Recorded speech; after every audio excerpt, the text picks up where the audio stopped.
బాగా గుర్తుంచుకోండి. Self control లేని వాళ్ళు చాలా డేంజరస్. లైఫ్‌లో సెల్ఫ్ కంట్రోల్ లేని వ్యక్తులు చాలా అంటే చాలా డేంజరస్ పర్సన్స్. అటువంటి వ్యక్తులకి ఎంత దూరంగా ఉంటే అంత మంచిది. ఈ మధ్య కాలంలో నేను చాలా మందిలో వింటున్నా. నేను కోపాన్ని కంట్రోల్ చేసుకోలేనండి. మనసులో ఏదనిపిస్తే అది చెప్పేస్తా. నేను ఎవరున్నారని కూడా ఆలోచించను.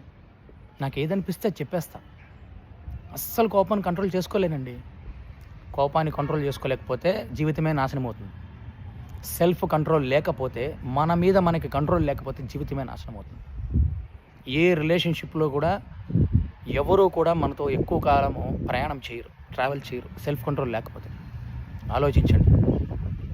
సెల్ఫ్ కంట్రోల్, మిమ్మల్ని మీరు కంట్రోల్ చేసుకోండి.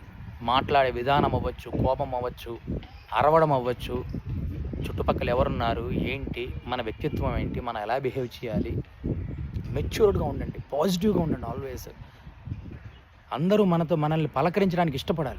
అంతేకాని నాకు కోపం ఎక్కువండి, నేను కంట్రోల్ చేసుకోలేను అస్సలు. కంట్రోల్ చేసుకోకపోతే నాశనం అయిపోతుంది. ఎవరు ఉండరు మనతో చుట్టుపక్కల. ఏకాకిగా బ్రతకాల్సిందే. సెల్ఫ్ కంట్రోల్ లేని వ్యక్తులకి చాలా దూరంగా ఉండండి.